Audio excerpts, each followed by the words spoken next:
झूठों ने झूठों से कहा है सच बोलो। झूठों ने झूठों से कहा है सच बोलो। सरकारी ऐलान हुआ है सच बोलो। घर के अंदर तो झूठों की एक मंडी है। घर के अंदर तो झूठों की एक मंडी है। दरवाजे पर लिखा हुआ है सच बोलो। सलाम, नमस्ते, सत श्री अकाल। मैं हूं आपके साथ हर्षिता मिश्रा और आप देख रहे हैं टाइम्स मेल।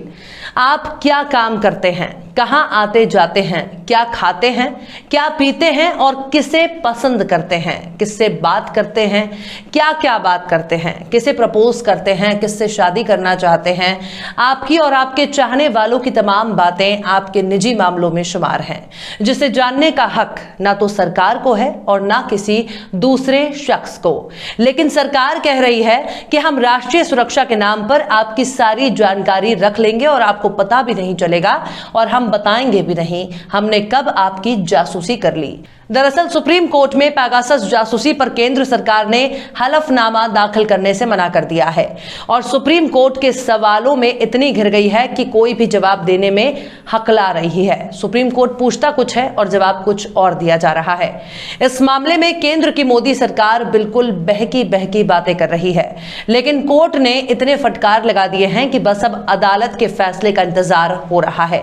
आखिर कैसे सुप्रीम कोर्ट में सरकार की सारी पैतरीबाजी फेल हो गई, बताएंगे आपको और भी बहुत कुछ। लेकिन आप अगर हमारे चैनल पर नए हैं और पहली बार हमारी वीडियो को देख रहे हैं तो आप हमारे चैनल टाइम्स मेल को सब्सक्राइब कर लें, वीडियो को लाइक कर दें और बेल आइकन का नोटिफिकेशन बटन भी प्रेस कर दें ताकि बिना देरी हमारी हर खबर आपको मिलती रहे। लौटते हैं अब खबर की तरफ।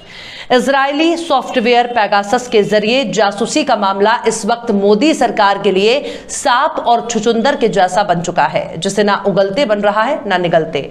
सुप्रीम कोर्ट में इस मामले में एसआईटी जांच की याचिकाओं पर सुनवाई करने के बाद फैसला सुरक्षित रख लिया है।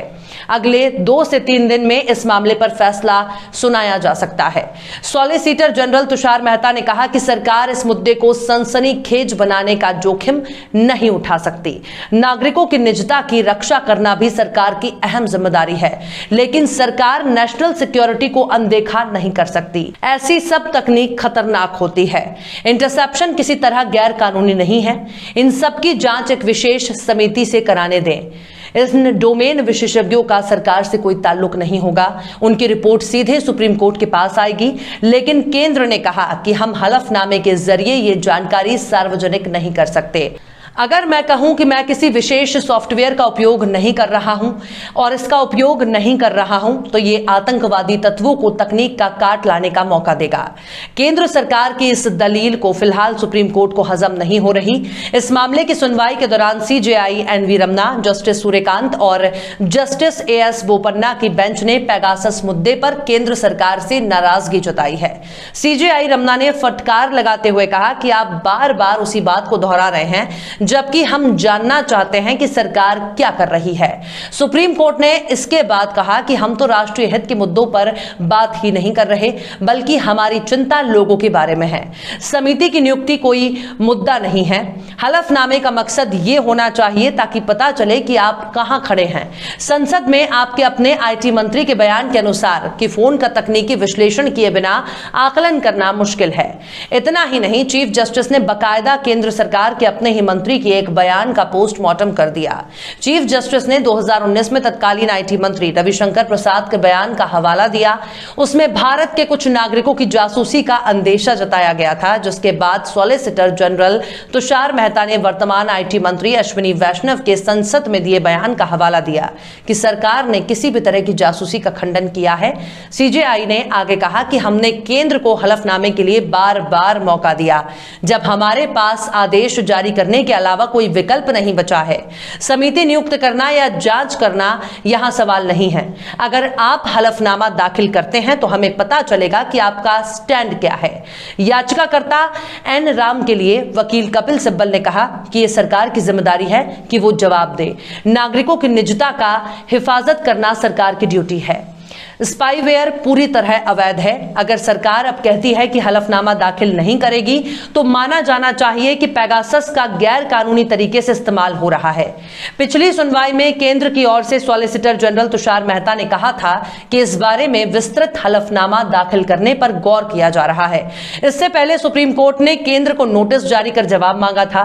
अदालत ने कहा था कि वो इस मामले के सभी पहलुओं को देखने के लिए एक्सपर्ट की कमेटी बनाने के केंद्र के प्रस्ताव की जांच करेगी। अदालत ने वकील ML शर्मा, माकपा सांसद जॉन ब्रिटास, पत्रकार N राम, पूर्व IIM professor Jagdeep Chhokar, Narendra Mishra, Paranjoy Guha Thakurta, Rupesh Kumar Singh, SNM Abdi, पूर्व वित्त मंत्री यशवंत सिन्हा और एडिटर्स गिल्ड ऑफ इंडिया समेत 12 याचिकाओं पर सुनवाई कर रहा है। लेकिन अब केंद्र की मोदी सरकार सुप्रीम कोर्ट में हकलाने लगी है। बार बार कह रही है कि सिक्योरिटी के लिहाज से फोन को इंटरसेप्ट करने के लिए कौन सा सॉफ्टवेयर का इस्तेमाल किया गया, हम इसकी जानकारी नहीं दे सकते। मतलब कि सरकार देश के नागरिकों की जासूसी के लिए किस सॉफ्टवेयर का इस्तेमाल करती है, इसका सार्वजनिक तौर पर खुलासा नहीं किया जा सकता।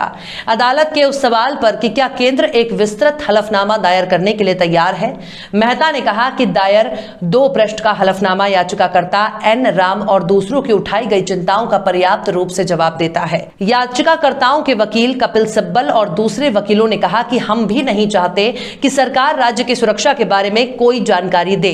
अगर पेगासस को एक तकनीक के रूप में इस्तेमाल किया गया तो उन्हें जवाब देना होगा।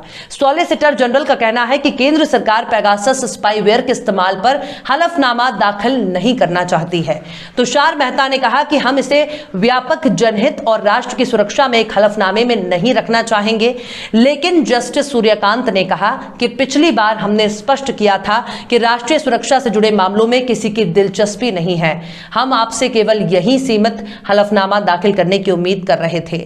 हमारे सामने ऐसे नागरिक हैं जो अधिकारों के उल्लंघन का आरोप लगा रहे हैं।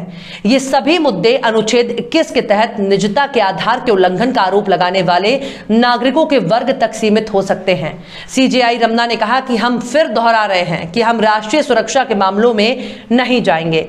हम केवल उन दावों से चिंतित हैं कि कैसे लोगों के फोन हैक किए गए थे, किस एजेंसी के पास शक्तियां हैं और वो अधिकृत हैं या नहीं, लोगों के नागरिक अधिकार का उल्लंघन किया गया है या नहीं। मसला तो सीमित है। हम ये मानते हैं कि राष्ट्रीय सुरक्षा इससे एक अलग हिस्सा है। हमारी चिंता सरकार पर लगे आरोप को लेकर है। नवंबर 2019 में संसद में मंत्री ने बयान रखा था इस रिपोर्ट के साथ कि एक मालवेयर व्हाट्सएप में आया है। CJI ने कहा कि हम फिर दोहरा रहे हैं कि सुरक्षा या रक्षा से जुड़े मामलों को जानने में हमारी कोई दिलचस्पी नहीं है। हम केवल चिंतित हैं, जैसा कि अभी कहा, हमारे सामने पत्रकार, एक्टिविस्ट आदि आए हैं ये जानने के लिए कि क्या सरकार ने कानून के तहत स्वीकार के अलावा किसी अन्य तरीके का इस्तेमाल किया है। केंद्र ने कहा लोगों ने निजता के उल्लंघन का आरोप लगाया है जो गंभीर है। हम जांच के लिए तैयार हैं। कमेटी ऑफ एक्सपर्ट जांच करेगी। तुषार मेहता ने कहा कि IT मंत्री ने कहा था कि हमारी मजबूत जांच और संतुलन प्रणाली के भीतर किसी भी प्रकार की अवैध निगरानी संभव नहीं है। सुप्रीम कोर्ट में केंद्र सरकार के हलफनामा दाखिल न करने, सरकार के हकलाहट भरे जवाब से बहुत कुछ इशारा मिल रहा है कि सरकार बिल्कुल नहीं बताना चाहती है कि उसने पेगासस का इस्तेमाल किया है या नहीं।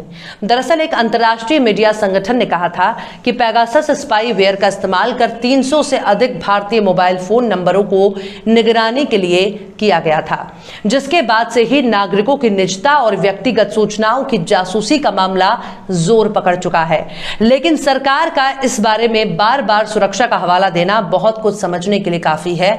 और चलते चलते आखिर में मिर्जा गालिब ने भी क्या खूब फरमाया है, हमको मालूम है जन्नत की हकीकत, लेकिन हमको मालूम है जन्नत की हकीकत, लेकिन दिल के खुश रहने को गालिब ये ख्याल अच्छा है। फिलहाल इस वीडियो में बस इतना ही। ये वीडियो आपको कैसा लगा कमेंट बॉक्स में आप जरूर बताइए। वीडियो पसंद आए तो लाइक करें। हमारे वीडियो लिंक को फेसबुक, ट्विटर, व्हाट्सएप पर अपने रिश्तेदार, यार, दोस्तों को भी शेयर करें। और बेबाक, निष्पक्ष, स्वतंत्र पत्रकारिता को सपोर्ट करने के लिए आप हमारे यूट्यूब चैनल टाइम्स मेल को जरूर सब्सक्राइब करें। और हाँ, बेल आइकन की घंटी वाली बटन आप जरूर दबा दें ताकि आपको हमारे आने वाले नए वीडियो की नोटिफिकेशन फौरन ही मिल जाए। फिर मिलते हैं किसी और वीडियो में एक नई खबर के साथ। हर्षिता मिश्रा को दीजिए इजाजत। जय हिंद। तो देख लिया आपने हमारे इस वीडियो को। हमें उम्मीद है कि आपने हमारे वीडियो को लाइक किया होगा और दूसरों को भी शेयर किया होगा। अगर अभी तक आपने हमारे चैनल टाइम्स मेल को सब्सक्राइब नहीं किया है तो जल्दी से सब्सक्राइब कर दें और बेल आइकन भी प्रेस कर दें।